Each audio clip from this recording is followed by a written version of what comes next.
but thanks for listening. Yeah. Hello and welcome to We Say Things episode 208. Sunsfan here with the syndereN. It's a me. As you can tell, is in Sweden right now for Dreamleague. Thus, we are actually recording roughly 10 hours earlier than usual. Yep. How are you doing, syndereN? I'm good. It's nice to be awake for a podcast episode. It's kind of cool. Are you saying you haven't been awake for the past ones? Actually, I was awake for the guest one as well, of course. Okay, good. But as you know, for all the morning ones, it's very hard for me to get up in the morning, Shannon. Very hard, but I do it for you. But this one, thank you, is late at night, so that's wonderful. And you got up for this one, kind of. Well, you got up a couple hours ago. It's 5 p.m., so yeah, so you probably got up 2 hours ago. That's close to the truth. Thank you to our In Bruges tier of patrons. Zarzar, honestly, I just want to hear Sin and Sunsfan read my name. There you go. The Shazcast, Sunsfan Sonoscrote, Mr. I Love the NBA segment. I will be out 2 weeks on vacation. Please wait until I'm back to resume our long-forgotten, most loved. Monkey Man asks, how much Schadenfreude have you two been maintaining in your veins this week with the new report system? Pepperballs, T-Coil, Rupus, Q Ludes is ready to praise the podcast. Stupid Copilot, D2 Bowie, Lab Dota, Yatoro does it again, syndereN, Magdev, Hats.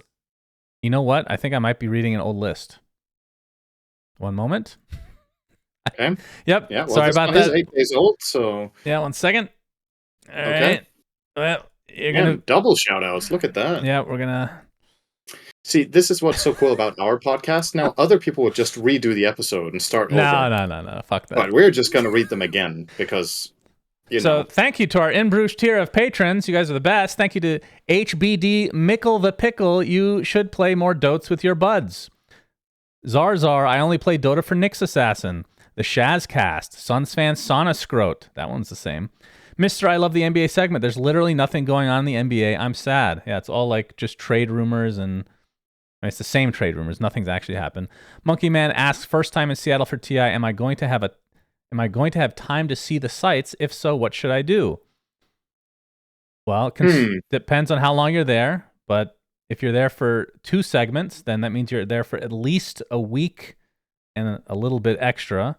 So yeah, you'll have plenty of time because there's no Dota during the week. What touristy stuff have we done in Seattle in the past? The Needle. Is it the Space Needle? That's about it. Food? I mean, they have really good restaurants in Seattle. And I'm a big food fan, so. There's Pike's Market, Fish Market. Oh yeah, Pike's Market. That's right. Pike's Market, yeah. I would say Seattle. Go to Pike's Market, the Space Needle, and visit all the good restaurants. There you go. That sounds like a really fucking good trip. Seattle has a lot of good walkable areas too, so. Yeah. And I guess just based on my limited experience, I would say it's probably one of the better places in the US to get sushi, if you're into that. Because they obviously have access to a lot of fresh fish there. And if you get Thai food, get masuman or any type of curry. It's amazing there as well. All right, there you go. That's some good advice. All right, where was I? Pepperballs, T-Coil, Rupus, Q Ludes is ready to praise the podcast. Stupid Copilot, D2 Bowie, Lab Dota, Yatoro does it again, syndereN, Magdev. Hats off to Val for the recent updates. Next up, marketing ? Games for falling asleep. We'll see you in Seattle. Disco Farm D and the Mega Pope. And San Xavier, and Nathico01 Hamscroat, Shark TM, Antiquely Seasoned Goat Balls, Janie, Dop, Nothing to See Here, Underscore Man, Guitar Strings, Yvremont, Ben Broomhead, Wooden Aftertaste, Anonymous, and the Hawaiian alphabet has just 12 letters, making it one of the shortest alphabets in the world, Mr. Niebling. Huh. 12 letters. That's crazy. Trying to imagine if you had to cut out half of the English alphabet, which letters you would get rid of. I mean, there's quite a few of them that are relatively useless, right? Yeah, Z. Yeah. I think Y is also pretty useless because all the words with Y you could just spell differently. So that's already 2. Yeah, but 12 is really condensed. Yeah. It's like basically every vowel, and then we would have 4 consonants left or something, right? How many vowels does English have? Is it 8? A, E, I, O, U, and sometimes Y. That's 6. Oh, it's 6 only. That's right. Danish has 9, I think. Yeah. is one of them, right? Yes, that one, exactly. Were you talking about this thing that's on the outline or no? Not this week, but I will mention it because I said I was going to do it every week, so for a while. And I'm going to stick to that, but just not this 1 week. So you're not sticking to it. Well, it's a bit of an exception. So, if you guys watched the episode 2 weeks ago, I said I was going to recommend 2 games every episode for a while, but then we had the guest episode with Saxa where we don't do stuff like that. And then for this episode, I am in Sweden and I don't have my document and I'm not really ready for it. So, your recommendations are coming. I saw some of you guys' feedback on the episode on YouTube, which was really cool to read that some people picked up Tunic and were having a good time. You guys have only dipped your feet in there unless you have played it for the full 2 weeks since it came out. There is so much to that game. Fucking amazing. Anyway, more recommendations so coming. This document of yours that you've notated these such things, this is a physical document, I take it? No, it's just one I have on my computer at home, and then I didn't send it to myself or upload it anywhere. What program are you using? Notepad. Okay. I mean, I use Notepad quite a bit, but I don't like if I'm saving something, I would not use Notepad. I'm just saying. I didn't think about it. I just didn't upload it anywhere, and I was like, you know what? It's no rush. You'll get them next week. It's fine. Yeah, and you did not. 2 weeks in a row now.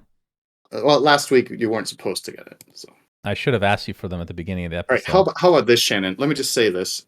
My recommendations this week are the same as last time. They're that good. So if you didn't get them last time, now you have twice the reason to, because I'm recommending them again. You could have recommended Dota 2, and then technically your streak would be alive, right? Yeah, but that doesn't fit my criteria. I don't recommend free-to-play games. You said indie games, right? I didn't say indie games. I said games for good value, but not free-to-play, because free-to-play are infinitely good for value, right? No, that's not true. That is true. Dota, maybe. I'd say other free-to-play, not so much. Since they cost nothing, if they have any entertainment value above 0, then they have infinite entertainment value per cost. That's infinite. Yes. But time costs money. I'm not going there. All right. Just say I'm right and move on. First topic of this week. Not much Dota stuff, but this one's huge. There's no more DPC, is a TLDR. I'm going to read the blog post from Valve. Of course, this came out a day after our podcast, and I do believe that their next big update will be coming out the day after this podcast as well. The Dota Pro Circuit. We started the Dota Pro Circuit in 2017 to answer a question that was coming up more and more frequently.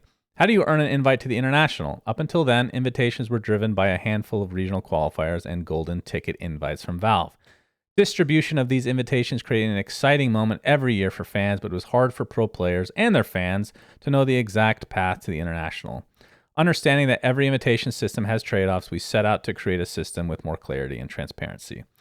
When it came to that one limited goal, we succeeded. The DPC demystified the invitation criteria and made it easier for pros to understand their path to the International. Unfortunately, the DPC brought with it a set of rules and regulations, and those have come with a cost that's become clearer to us over time. The world of competitive Dota has grown less exciting, less varied, and ultimately much less fun. In other words, no Captain's Draft, no Midas Mode, no Moonduck events. By existing as the only official league, the DPC has a stranglehold on the event calendar for the year and what it's filled with. Event organizers are innovating less because that's effectively what we've been asking them to do. Instead of competing for viewers and players by producing compelling and inventive tournaments, organizers now compete for compliance with Valve's long list of rigid requirements, aka team count, broadcast languages, event format, and more. Relaxing those requirements doesn't help. No matter how well-intentioned our event specifications or the... I need to make my text bigger.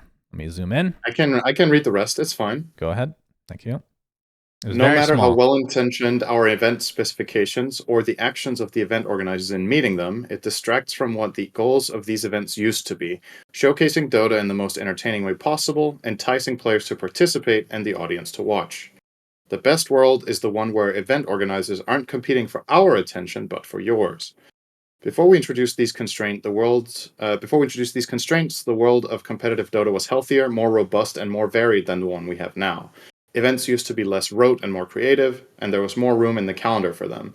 Everything was open for exploration, event length and themed venues, and team participation, and even the basic assumptions of tournament design.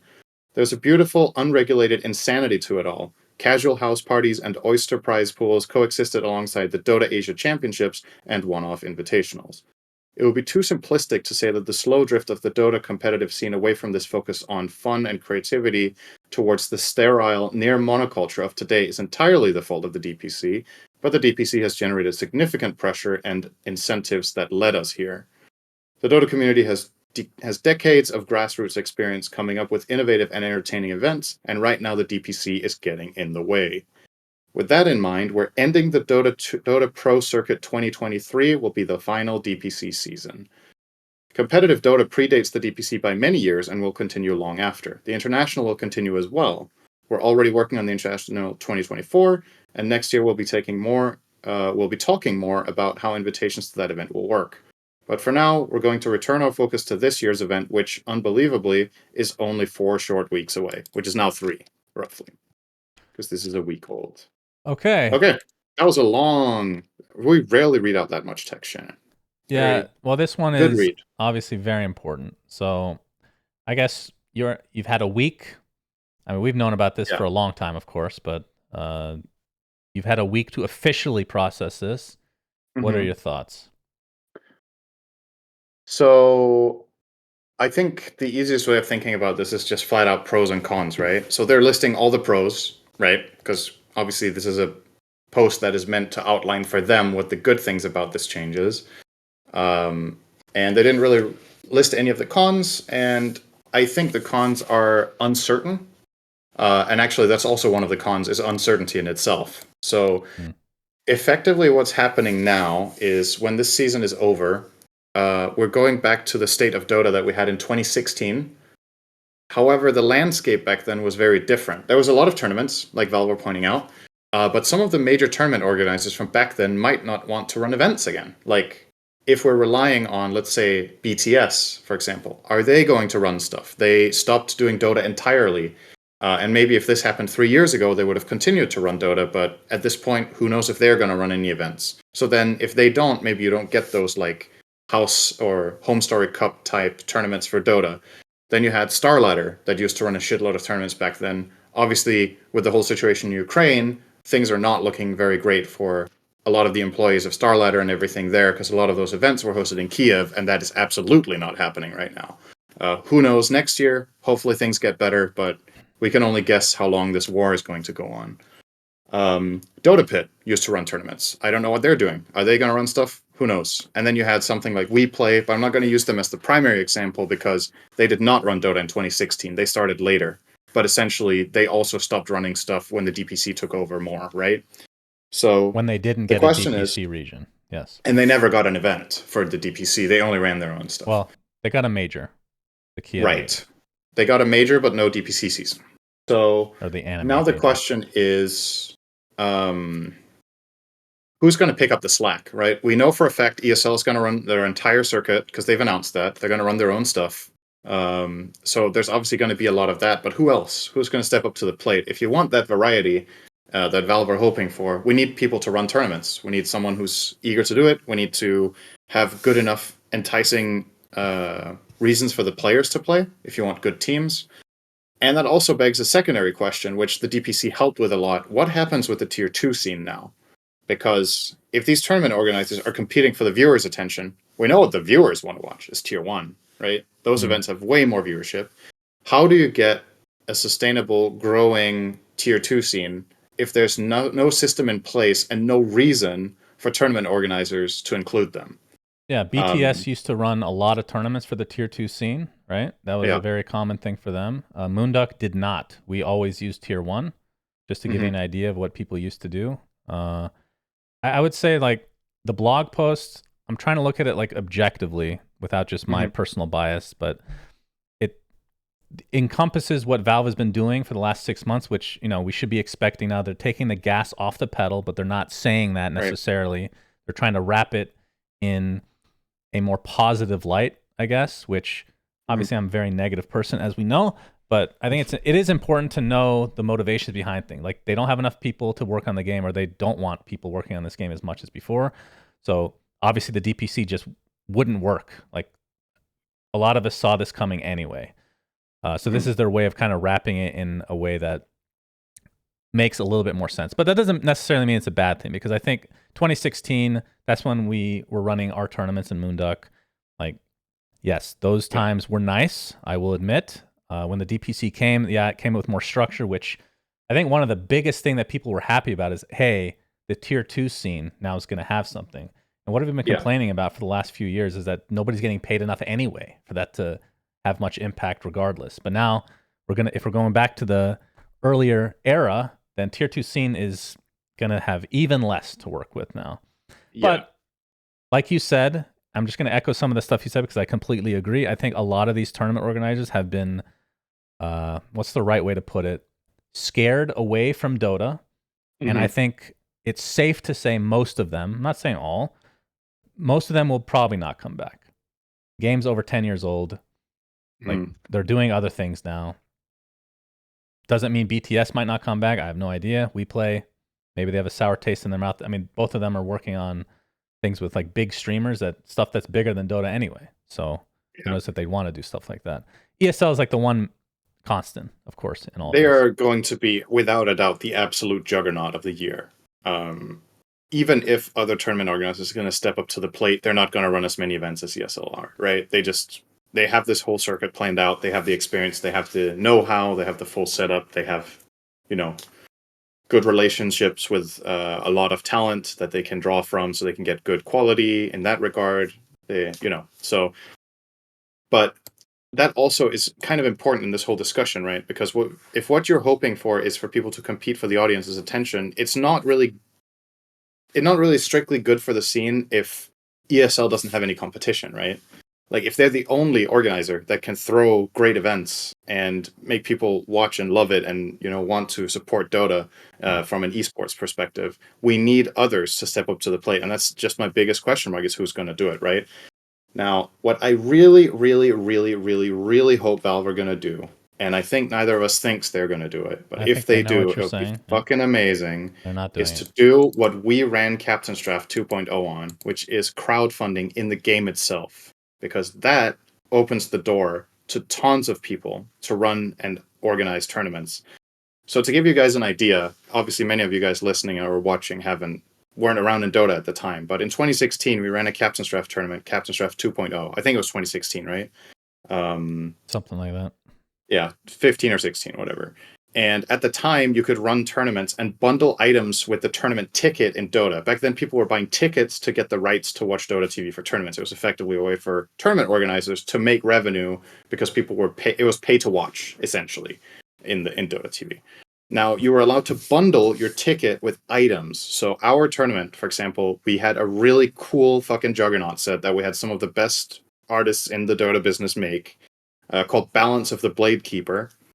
And then along with that, we also had a little compendium that was inspired by the TI compendium from 2013 and 14. And then we had a Lich set that also came when you bought that compendium. So effectively, people had the choice of how they wanted to support the tournament. Were you going to buy the Juggernaut set? Were you going to buy the compendium and the Lich set? Were you going to buy both? Were you just going to buy the ticket? I think you could buy the ticket individually as well, but I don't remember entirely. And effectively what ended up happening was that the prize pool of that tournament went from 50K to like 270 or something. And we, as tournament organizers and the set's creators, made a lot of money off it. So it was a really worthwhile investment of our time and effort. People loved the tournament. The teams were super happy with the prize pool they played for, and the payment of it came from the community that got sets in return that they liked. So as far as I'm concerned, there were no losers in that system. Yes, there was. Except if Valve think that people buying that means they make less money than if those people buy the battle pass. Well, not just that, they also have to work with us to get the stuff in the game to be up to their standards. But Valve were also making money. So depending on how much work effort came from the developers running those tournaments, I would say, you know this better than me because you were talking to them, but I'm assuming the amount of effort they had to put in for our tournament was minuscule.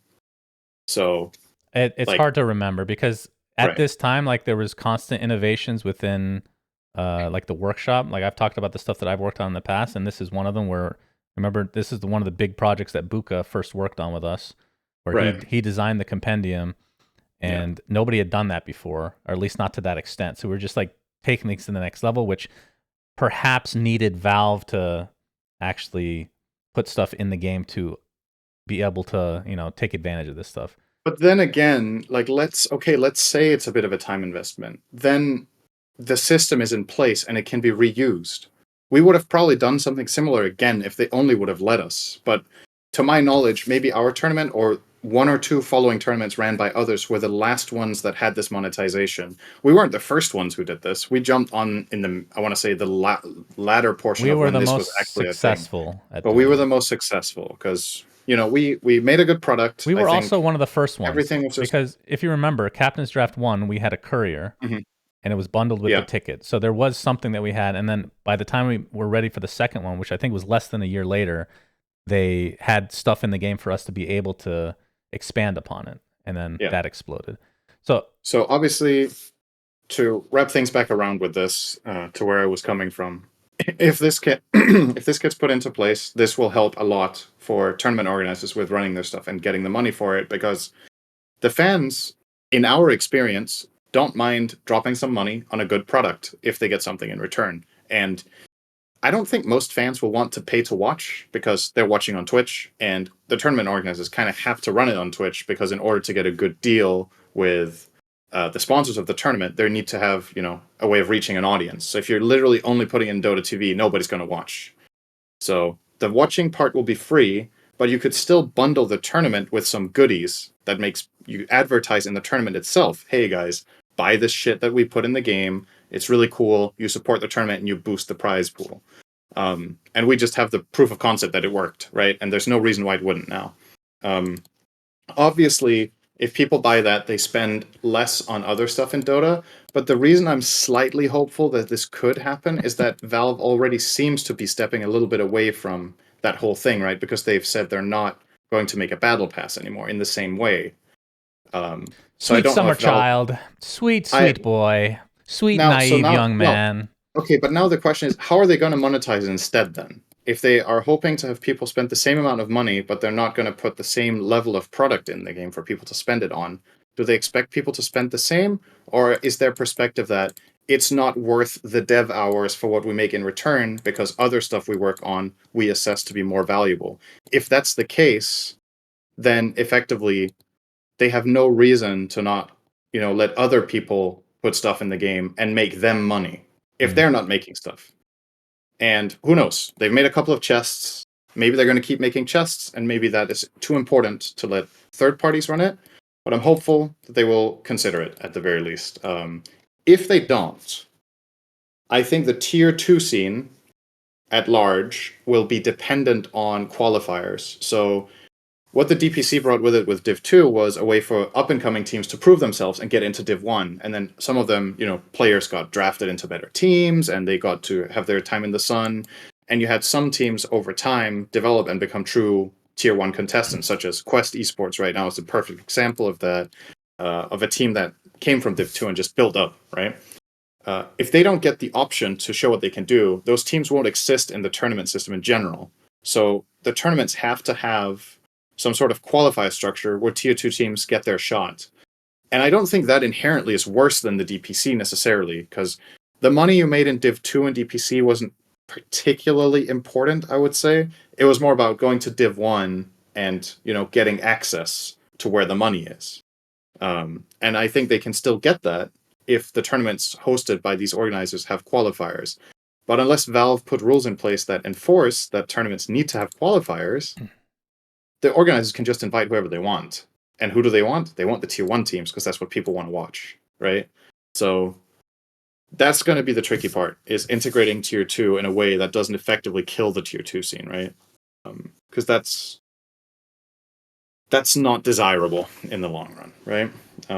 Agreed. So I want to go back a bit to the compendium stuff because I was going to say as well, and I can only speak for myself, not for other tournament organizers.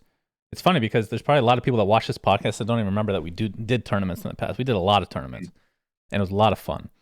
I would be shocked is an understatement if they ended up going with the compendium route because, first of all, and usually when I say, like, keep in mind with the arcade, that was an easy fix. Literal half a day of work and it's fixed. That's how easy that was. This one's not that easy because all the stuff they made for the compendiums in the past, first of all, not only is it old, but it's on source one. So they pretty much have to make all that stuff from scratch anyway. And considering how every single blog post has been in the last year, they don't have many people working on Dota. It is very obvious. Even though the last few updates have been great, and perhaps this is going to be better for the long run, there's no way that they're going to do compendiums or anything like that ever again. Beyond shocked is what I would be if they do something. Yeah, so like you're that. saying that they do compendiums themselves, or that they implement it in a way so others can make compendiums as well? The latter. Both. The latter. Okay, so right. But I'm not asking for compendiums. I don't think it's a requirement that there needs to be compendiums. Just letting us bundle cool item sets that otherwise could have made a chest would already be a huge start. Yeah, right? that's definitely easier for them to do, but it's still a pain. I know this from talking to them in the past. It's a pain because everything has to be up to a standard, and they have to go through the items manually. Sometimes they have to edit them themselves. Like, it's something they hated doing, and I'd be beyond shocked. Even if that is less work than what we're talking about, I'd still be shocked that they do something like that. Having said that, again, this is just my perspective. Doing tournaments now, I have zero interest. I talked to you about this. I have zero interest in doing tournaments right now. If they added something where we can create like a crowdfunding, like, yeah, we could do Kickstarter and shit like that. It's just not the same. No. If they did something and like it's that, also not going to raise as much money, let's be honest. Like, people aren't going to, they're not going to donate as much as what they get in return. The reason it was successful was that people wanted the set, and that's fine. If we had that original system, I'd be interested in it again. It's not just because of the money, even though that is, yes, a factor. It's the fact that you're doing, like, I like creative things, Doing a tournament, there's some parts that are fun, but the biggest pain is getting money from a sponsor, going to fucking sponsors, selling this shit. I can't stand doing that garbage. But running the tournament in some ways is fun, and then creating like an asset collection or whatever you're going to be putting as part of the collection in the compendium or whatever the case may be, that's just really fun to organize. And I think that's also a separate thing, or separate issue rather, is how do sponsors feel about Dota now compared to 7 years ago? It's like, definitely worse. How big variety of sponsorships do we have? It feels like a lot of tournaments and betting. There's a lot of betting sponsors now, and then there's still some, like hardware producers, but not as much as there used to be. There's not as much variety, right? I feel like over the course of a year, you would see like, different peripheral companies sponsoring different tournaments, right? And nowadays, it feels like most of them have just dropped out of doing Dota at the very least, maybe esports in general. So it's also about what resources do we actually have access to in order to run these tournaments for those that want to do it. And if that comes back to there aren't many options, then what tournaments are they going to be, right? Is it going to be just tournaments that have a betting sponsor as the title sponsor plus ESL? Or are we going to have WePlay come back, Because, again, we're talking a lot about the cons here. I want to say all the pros that Valve listed in their post, I agree with. I agree with everything it says in here. But it comes with that huge asterisk that they aren't putting there, which is, are we actually going to have the experience that we used to? If we are, I think we're approaching a great few years in the future of Dota that are going to be awesome and that we're going to like to work and people are going to like to watch. But there is the risk that we enter a bit of a pseudo drought where the year is ESL and TI. And that is not good in the long run. If that's all there's going to be. So do you think, let's close with this. What do you think the reason they're doing this is? Is it because of, it's of course going to be multiple factors. Do you think I'll just give my opinion instead of asking. I think it's a collection of things where, number one, they have less people in Dota. They want to put less effort in it. Number two, a couple of the majors this year were a literal huge embarrassment, I'm sure. And I guess those are the two big ones. I think those are the two biggest reasons why they're just ditching the DPC. Players complaining, but the players are going to complain no matter what, right? Just like me, living and breathing and complaining. That's just part of my MO. So but that's the thing. Like the DPC, and we talked about this even before the DPC was a thing. Is there's going to be, like you said, pros and cons. There's going to be things that we miss about the old system, even with this new system coming in. But the biggest thing is the question marks of what is actually going to happen. Yeah. And I think the biggest concern is whether these sponsors will come back, because I think, if I had to guess, a majority of them would not.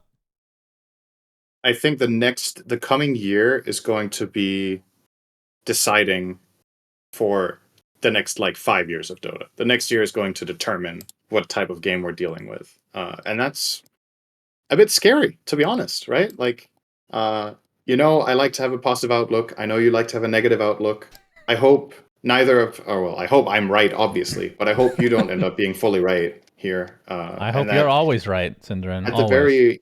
very least that we end up somewhere in the middle where maybe some of the good old orgs don't come back, but at least we have something, and some people are eager to jump on this and run it.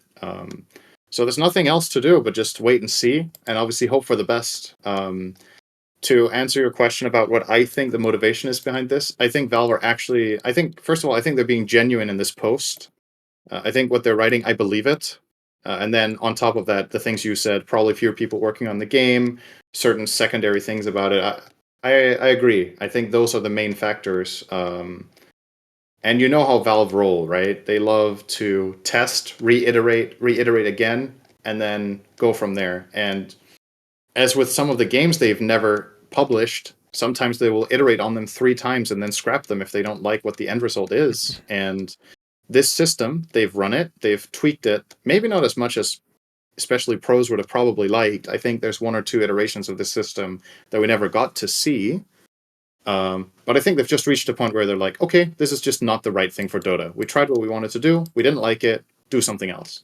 And that's fine, as long as, it's not too late. Because this post I would have been a lot more optimistic about 3 years ago than I am now. Because I think it may just be too little too late. But we'll see. Fingers crossed. Yep. That we get the events. Maybe next year we'll be looking back at this episode and we'll be like, man, what were we so worried about? Or we'll be like, damn, we were optimistic, huh? It was like an arid wasteland of ESL and TI and nothing else. Yeah. I mean, DPC gotta did throw have, this I mean, out. like you said, this blog post is very accurate. Like, DPC had a stranglehold on everything. Yes. And I it was do not exhausting. believe this is going to be empty. I don't. It was But exhausting. From a talent perspective, from a pro player perspective, from whoever's running the DPC regions, I'm sure that was exhausting. Just constant Dota. But I think that's the one thing. I don't know if you agree. I think having downtime where there's actually no tournaments is good. Just not. It can't be an extreme amount of time. yeah, That can build stuff up. Sure. It's not necessarily a problem. And I think the teams also like that. The teams don't want to play all the time. They want to play their best and they want to have breaks. Yeah, and I think it's going to go back to let's just assume we get a bunch of tournaments throughout the year, like we had back in the day. Teams would strategically choose which ones they're going to, right? So, right. Now that you pick at mention their that. breaks. Go ahead. Yeah, there's one more thing about this that we haven't talked about at all, which is how are Valve going to invite teams to TI now? Because what they wrote here is they're taking away the DPC system, which was the clear road to TI. They wrote, maybe, yeah, right. So they write, next year we'll be talking more about how invitations to that event will work, which is TI 2024. What I hope Valve does is that tournament organizers that are announcing their tournaments, that Valve officially sanction certain tournaments and say these tournaments give points. So they effectively make a transparent point system where tournaments are worth stuff. So you still have majors and published. minors? Effectively, but now they're just run by third parties that want to run a tournament. And obviously, the tournaments will be interested in getting points because then the stakes are higher and more people will watch and there's more hype around their tournament, right? So if it's kind of like we had that year with a stupid amount of minors and majors, right? Where we got the captain's draft minor, where that was worth some points toward going to TI, right? Yeah. Now the question is that do Valve even want to bother with that? Do they want to have people vet tournaments and give them points? Because, well, what if you vet a tournament that turns out to be a fiasco or a scam or, as certain tournaments in the past have ended up being, GESC, just massively flawed as an example, GESC. Are they just like, we can only speculate now because they say they'll announce it yet next year, but I hope that the system will be one that is obvious, easy to understand, and also helps the viewers, like they pointed out, they definitely don't want it the old way, where nobody knows what the fuck's happening until on the day, and then you hope you get invited. I've been there. It's kind of dreadful, right? So that's probably the way to go. Then at the same time, though, then the concern is, well, okay, what if you're in a tournament that doesn't get Valve sanctioned for points? Do people care then? Like, is it bad then? I don't necessarily think that's a problem because, for example, the Summit, I think, never gave points for TI, but people loved watching that shit because it was a fun, good product. Well, some of them did because they were minors. I think having a bunch of minors and just less majors you're right. is good. Like if we have 2 majors next year, that's, I think, a good thing. I think Riyadh obviously would be one. So you just need an additional one to that, and then every other third-party tournament can be a minor. I think that's probably good enough. That would be one way of doing it, yeah. Okay, so that is the DPC news. Next, you are going to talk about Dreamleague, which I have not watched at all. All right. Illuminate me. I would say you're missing out a little bit. The quality of games is pretty damn good. And your favorite team is doing well. So Shopify? That's interesting. Yes. Oh. They topped their group. Oh. The group stage is almost over. So yeah, incoming spoilers. If you guys haven't watched yet, this will be about the current state of Dreamleague. So we have 2 groups of 6, and the standings. Group B is almost finished. There's a deciding game tomorrow. And in Group A, the teams that are advancing to the upper bracket, this is a 12-team tournament. 2 teams per group go upper, 2 teams go lower, and 2 teams get eliminated. Upper bracket in Group A are Shopify Rebellion and Tundra. Lower bracket Group A are Entity and 9 Pandas. And eliminated in Group A are Team Liquid and Talon. So 2 of the teams with a decent amount of podium finishes this year, especially Liquid, don't even make top 8. In the other group, Team Spirit are in first and BetBoom are in second. OG are in third with a potential asterisk that they could tie for third with Gaming Gladiators, but they would still be in third. Quest are in fifth and EG are in sixth. And there's 1 match remaining in this group that got postponed till tomorrow, which is Gaming Gladiators against Quest. If Gaming win 1 out of the 2 games, Quest are eliminated and Gaming advance. If Quest 2-0 them, Gaming don't even make top 8, which would be quite the story if neither Gaming nor Liquid even make the bracket of a tournament. And Gaming were 1-5. They 2-0'd their last series. Otherwise, things would have looked really bad, but they 2-0'd EG, who are the bottom dog of that group and are eliminated. So, aside from that, I don't know if you want to really talk about the nitty-gritty of the meta or whatnot, but the biggest issue, in my opinion, this patch currently has is that the carry pool seems pretty shallow. There's just a subset of heroes that are just too good right now, which is pretty natural with how the last couple of patches have developed. So you have certain carries that just seem broken, like PA, Sven. Gyro has fallen off a little bit, but still seems really good in the right game. And then you have a handful of supports that are just overtuned. Vengeful Spirit and, Treant, offlane Brewmaster seems busted. In my pubs, Nature's Prophet's been the most annoying, personally. Yeah, he's better in pubs than in pro Dota. He's getting picked, but he's not getting rated nearly as highly. And it's because pros are better at playing around what the hero does, and it's very high risk, I would say, to an extent. Like, his impact on a pro level needs to come very early, or you might have been better off getting something else. I think... But yeah. I don't know how often I say this. I don't think I say this at all. You can tell me if I'm wrong. The worst design change, maybe design's not the right, the worst balance change that I can actually remember, and it's not like the hero has an 80% win rate or anything. It's not like the sniper jug era or whatever, but just the idea of this spell being buffed, the sprout changes, I think are so stupid, unforgivably stupid. That's one of the worst changes to balance that I can remember in recent memory. There were other ways of buffing Prophet instead. So and stupid. I genuinely think they will roll back the damage on Sprout and buff him in another way. I hope so. Very annoying. Because essentially what I think they were hoping to do, first of all, Prophet had really bad win rate and wasn't seeing any love in Pro Dota. I think they were hoping that with that change he would be a flex pick that was played in multiple roles. What ends up happening is almost everybody just plays him support. So now I just pigeonholed him into a new role. A role he's played before, to be fair, but just now you have a Prophet where almost nobody skills Treants, right? That's just also really weird. It's like the heroes key old ability is just almost gone from the game. When you play support Nature's Prophet, most players will go 4-4-0 or maybe 1 point in the trance for body blocking of all things. It's just like it is weird. I would agree with that. But yeah, there's a handful of heroes on the mid lane as well. I'm not going to go into all of them, but I would say despite that, the games are pretty entertaining to watch. I think the level of play is very high.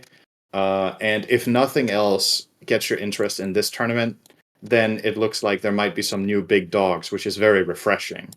That isn't to say that gaming can't also win this tournament. It is possible. But this time it seems the gauntlet is going to be extra hard because Spirit are playing really well. And so are Shopify and BetBoom as well, I would say. And Tundra, no slouches either. They definitely really stepped it up, and Thompson is owning on a specific subset of heroes that they're running. So I saw him solo Tormentor with Dazzle and some couriers. That was pretty cool. Yep. I mean, if any team is nerdy enough to do that, it has to be a team with AUI, right? I'm not surprised that the team that kills Tormentor with couriers is the one that AUI is coaching. Not saying it's his idea. It's just these guys are like the turbo nerds of Dota. You can give control of units to your allies still, or no? Yes, you can. So do you think they gave control of their couriers, or did they just move them themselves?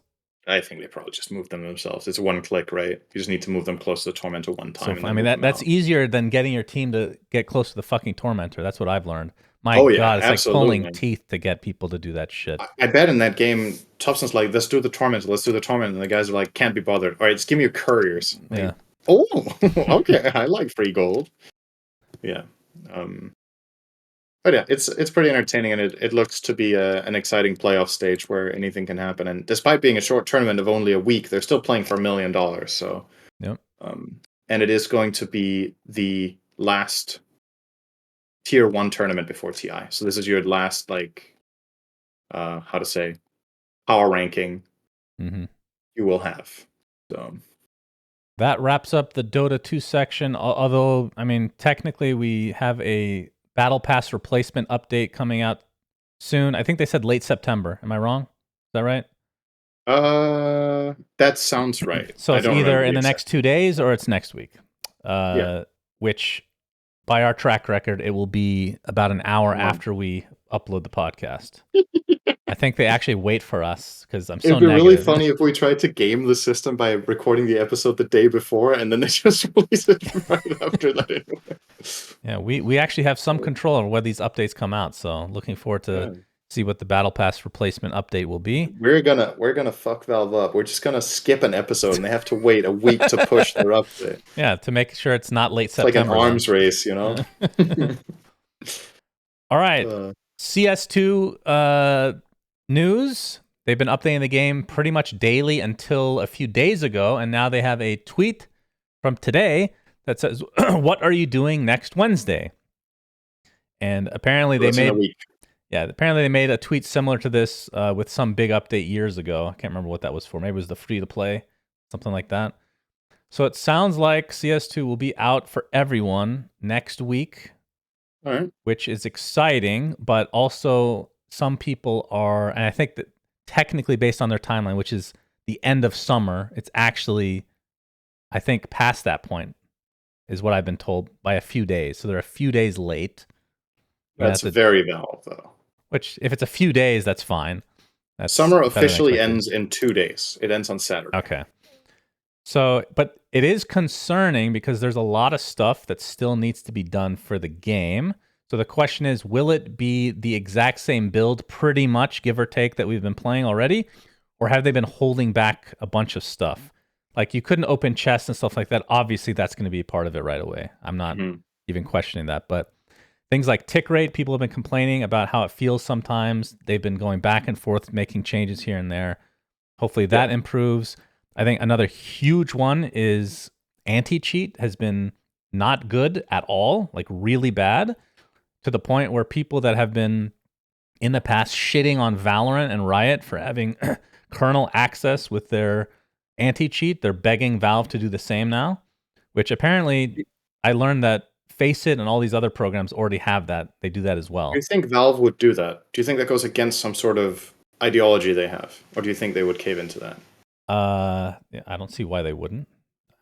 I don't know what part of me feels like Valve will believe that they can automize this with AI.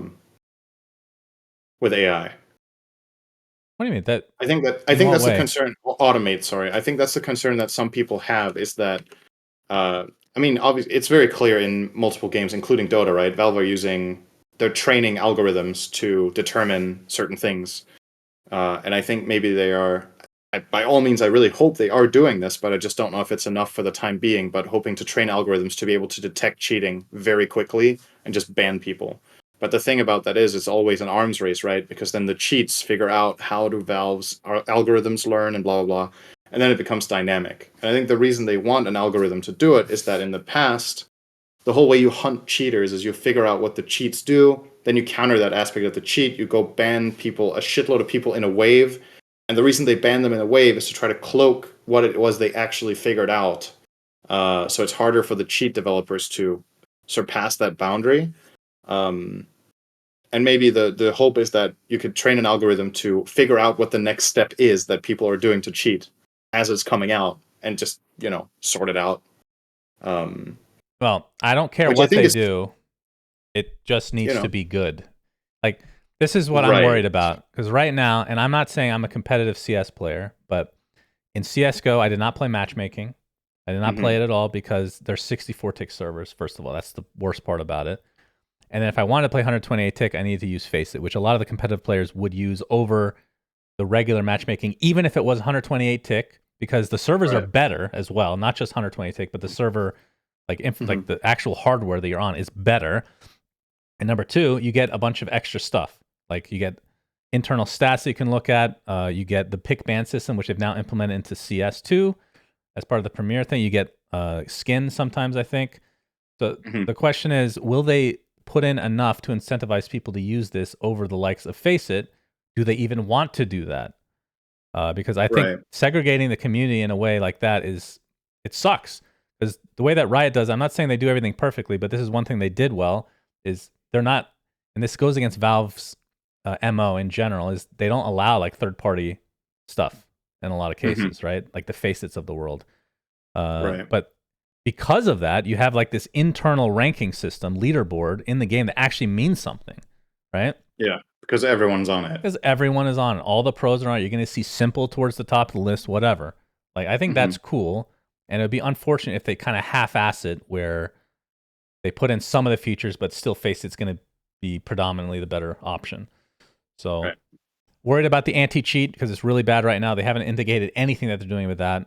And then in terms of like the game itself, again, I don't think they're going to be adding a lot of this stuff, but there's still a lot of quality of life things that I think they should add. Like the biggest one is the gifting items to people, like weapons in the game, instead of physically having to ask somebody for a gun.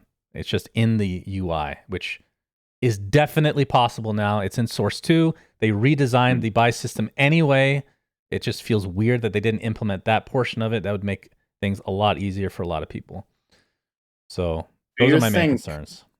So this is a theory that at least some companies do, and I wouldn't be surprised if Valve does it as well.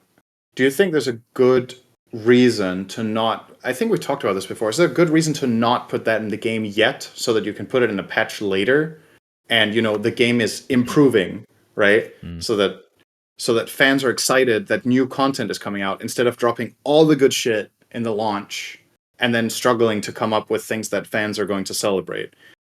It's kind of like with tournaments in Dota, for example, if there's, technical problems or whatever on day one, or you're not using all of the functionality of let's say, third-party stuff that you have implemented in the game, like a HUD or whatever, and then you add that for the playoffs, and people are like, oh shit, they're listening, they're putting in cool stuff that we were asking for, even if it was technically ready from the beginning. Do you think that's what's at play here at all? Or do you think they just haven't done it? You really have a high opinion of Valve. Always giving them the benefit of the doubt. Are they holding on to this great feature that could have been in the game already just to make a bigger splash? So here's the question. Is that benefit of the doubt? Because we can discuss whether that's a good thing to do. If I'm giving them the benefit of the doubt, I'm like, yeah, I think they have it ready and they're just waiting, and I think that's a good idea, whatever. Okay, so no, I understand. Let's say they haven't. So I would say, I You mean, think it's not ready? you could make an argument that it's better to do that, and that's the kind of the question: is Like stagger updates, essentially, right? right? Like, what are they coming out with next week? Is it the build we've been playing? Because if it is, it's not good enough to replace CS:GO. Okay. So stuff like that would need to be implemented later. And yeah, you could come out with updates. I think that's fine. But I think like the anti-cheat one, day one has to have that. It doesn't make sense not to have something. I would make a case that something like the dropping weapons to teammates being improved is not, how to say, that does not have to be there from the beginning in order for this game to make a splash, right? Like there's certain functionalities and quality of life stuff that people are going to really like and get used to, but isn't required from the beginning. However, if the game is absolutely plagued with cheaters, that is a fucking buzzkill and a half. So I agree 100%. I haven't played the game myself. I don't even know if I have access to it. You don't. I probably sure. maybe I probably don't because I've played it so little. CS:GO, that is. That would be a really big problem if that's there. And if they have to allocate resources right now to fixing something, that is the number one, be above everything else. If other core functionality isn't there, maps missing, stuff like UI, like you said, like nice things, Well, quality of life stuff, you're looking at delay it from that. Just you got to sort. You're looking at it from a little bit different perspective as well, because this will replace CS:GO. This is not a standalone that you have to bring people into. You already have a massive player base that will instantly have access. So you're saying when CS2 officially comes out, CS:GO shuts down entirely on the spot? I can't say for certain, but based on the fact that I'm playing through the CS:GO client, right? Like it's not a separate game; it's just a different launch option. So I think it will be replacing CS:GO. I don't know if it's going to be next week necessarily, but yeah. Right. That's why having a lot of these extra features they could come out with later. It's not that big of a deal. Is there other quality of life stuff that you would like to see that you haven't seen in the game yet than just the shopping thing? Where you're like, probably this is obvious and they should know this and they should have already worked on this, that you can kind of be a prophet for, okay, this is coming out at some point. I mean, you don't genuinely think they're not going to make a better drop system, right? Do you actually think they wouldn't do it? I don't think they're going to, no. You don't think they're going to do that? I don't think they will. Interesting. Okay. I feel like if you're putting in the buy system, that's just part of it. I'm not a coder. I don't think it's difficult to just add that as part of it. I don't think it's much work. So in other words, you don't think Valve are holding on to stuff to drop later and stagger updates. They just don't make this. If I had to guess, yes. Yeah. Like literally I'm just trying to think of how easy this is to make. You have the current system already made, which is the buy menu. Somebody right clicks a weapon. This is what you implement. Right click a weapon. Everybody on your team has now an option to click a button that drops the weapon onto them. I feel like that is not very much work.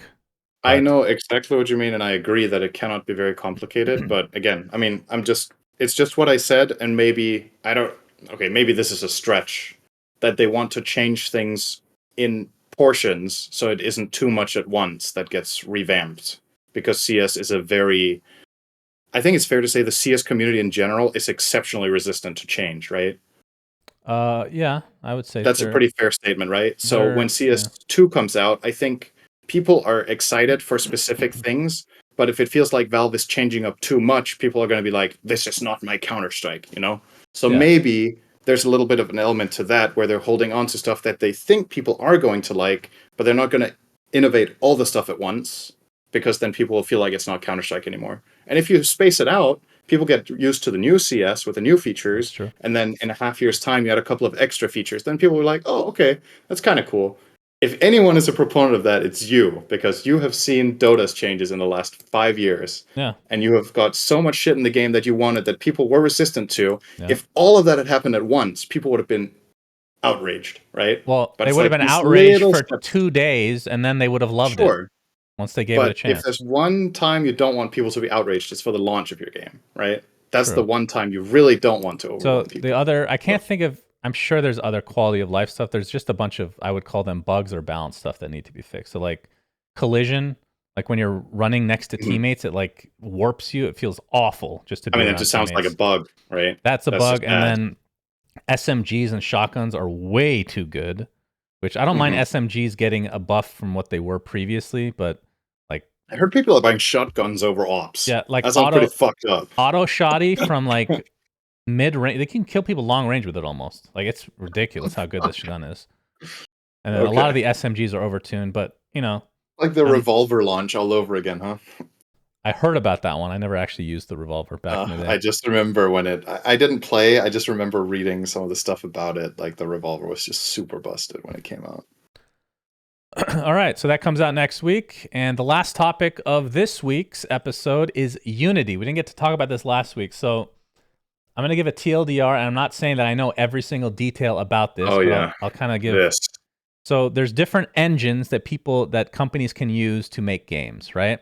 A lot of companies like Blizzard use their own engines that are not available to others to use, right? Other than Hearthstone, which actually uses Unity. Then there's Source, which you can technically make a game with, but it's not as well supported or well liked as some other engines. Like Unity and Unreal are considered the two biggest ones. There's also some up-and-comer ones like Godot, I think it's called, but apparently it's not. Based on what I've heard, it's not at the point where it's really competing. So basically, you're choosing as a game company between Unreal Engine and Unity. And Unreal Engine has a lot of cool features, but it's much more difficult to use. It uses, maybe I get this mixed up. I think it's using C++, which is harder to find like high-level devs in. It's more specialized, I guess. It's much harder to use. And there's stuff with like memory allocation, I believe. I'm just echoing some things that coders told me. Memory allocation is a thing you constantly have to keep in mind when you're coding in Unreal. So there's definite drawbacks to using Unreal. And for Unity, it's just easier. It's C#, so finding people is way easier. Most mobile games use Unity. Like generally, it's just the better option. So Unity came out with an update, let's call it, to their subscription system. Keep in mind the CEO, which I don't know how long he's been there. It hasn't been that long. He was the ex-CEO, if I'm not mistaken, of EA, and it'll make sense after I tell you what they came out with. So typically, it depends on what engine you're using. I think Unreal will charge companies to use their software once you've made a certain amount of money, and then a percentage goes. I think that's what they do. I could be wrong. I'm not remembering exactly. But typically, they get a revenue split or something to that effect. And Unity, I'm actually trying to remember what the previous system was. I think you just pay per user until you've hit a certain threshold. That could be wrong. That's probably outdated. But anyway, their new system, which they're getting rid of a lot of the old stuff that they had, is per install. So they will apparently track when somebody installs a game, and it will cost the developers money per install. And the first thing you think of is what about free-to-play games? There's a lot of people that make free-to-play games, and they're literally losing money by people installing games. So the number one question is, can people abuse this? Can you install, like, just mass install? According to them, no, but they're not revealing how they're keeping track of installing the games. Like, how do you even keep track of who's installing a fucking game? Like, it makes no sense. So there's a lot of other details to this that I won't go over, but Unity has been getting absolutely shit on like nothing I've ever seen, to the point that a ton of very famous developers have come out with blog posts saying, fuck you. They're literally cussing in their blog posts.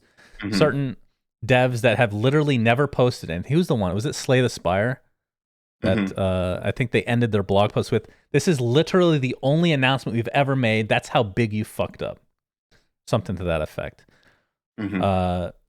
So it's gotten to the point where now Unity are like, okay, we've heard your feedback. We're going to go back and see if we can revise some of the things. We haven't heard the details of what those revisions are, but it's still a pretty big deal. And apparently a bunch of the people that were aware of this, aka the higher levels in the company, were selling shares of their company before this announcement dropped because they knew the price was going to plummet, which...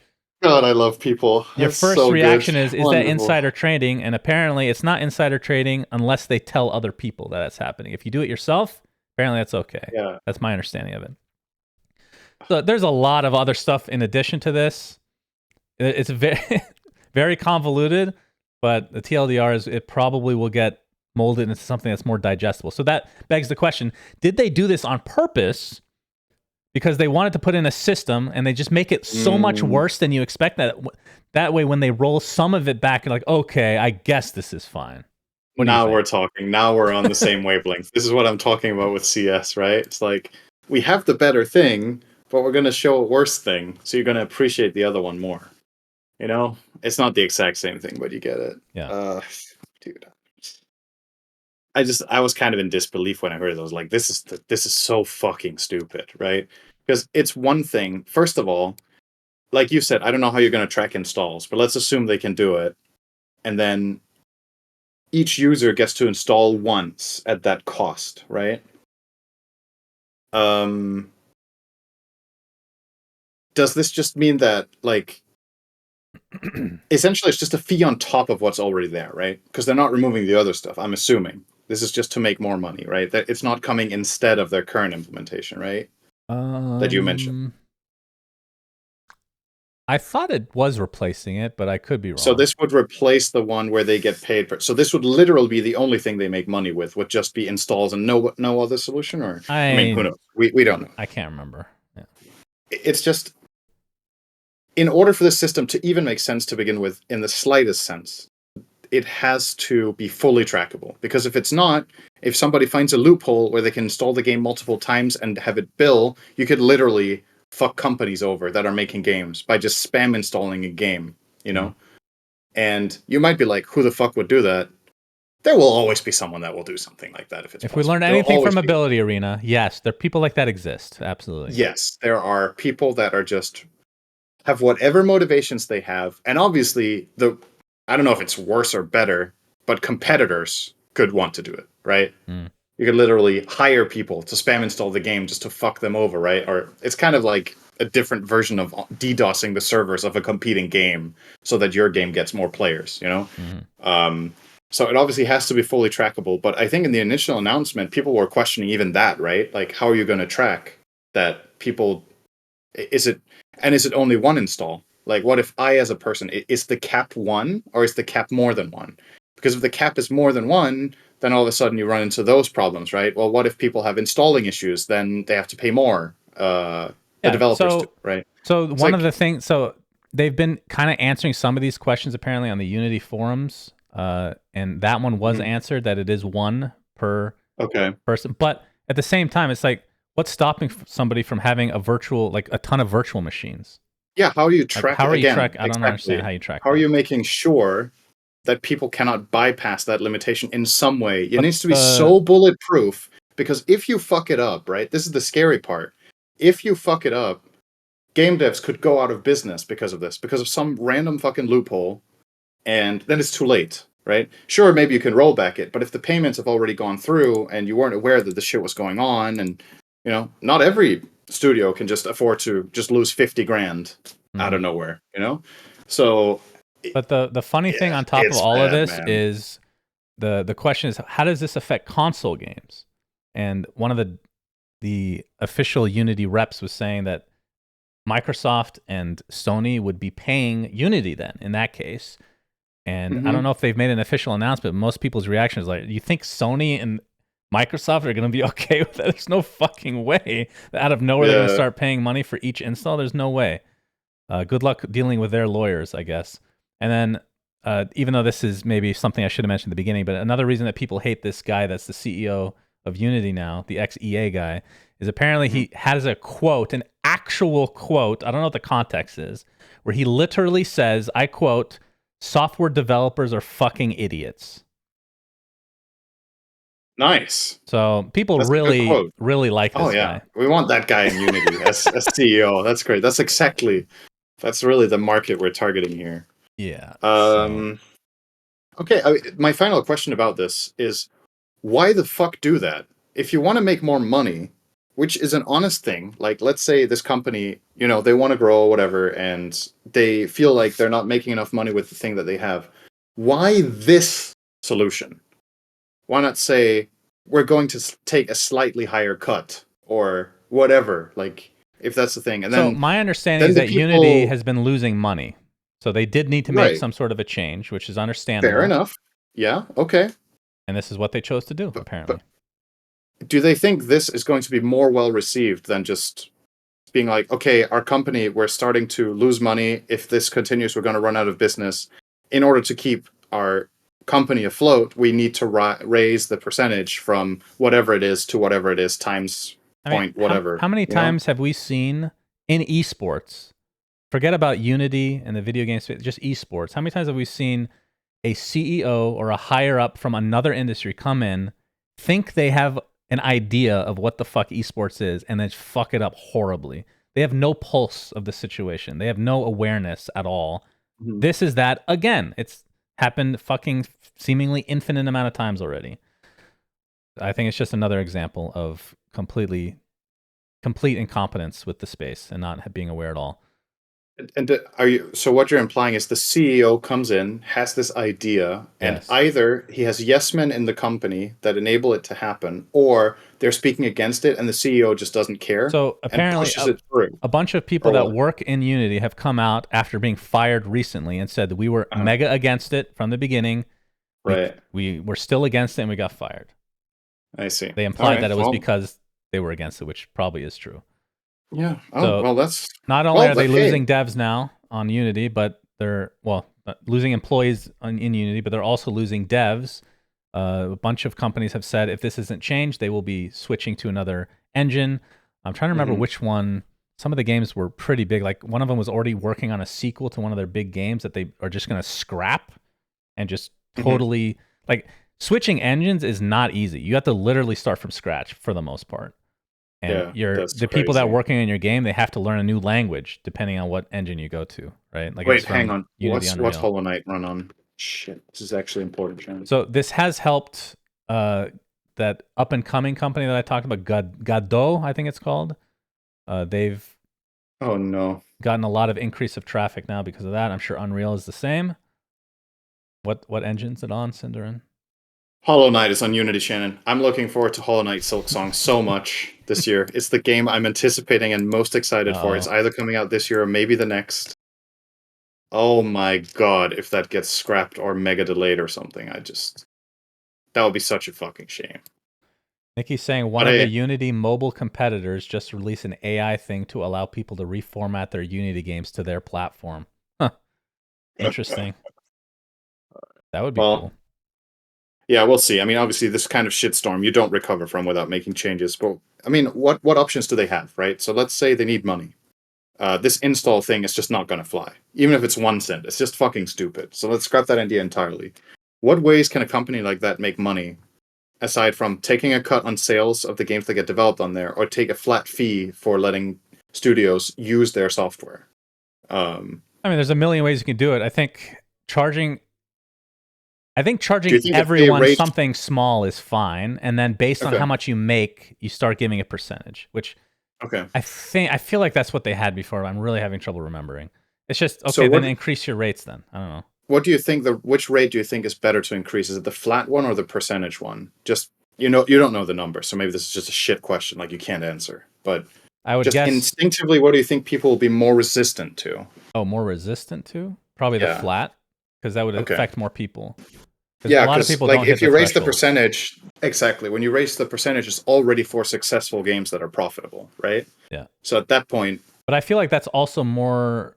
That would give more revenue anyway. Is the percentage to Unity, right? Over the flat fee. The flat fee is probably nice, but I mean, I guess that was probably the idea of the whole install thing, right? Is that the more successful the game gets, the more money they obviously make because every install pays them, right? But it's a different wrapping to what could essentially have been very similar by raising the cut. Yeah. Oh well. Let's see what happens on that front. Just give me Hollow Knight Silksong, thank you. Yeah, we'll see. Okay. That is the end of the episode. Thank you, everybody. Are you going to be still in Stockholm next week? I am not for the next episode. I'll be back home. All right. How about this?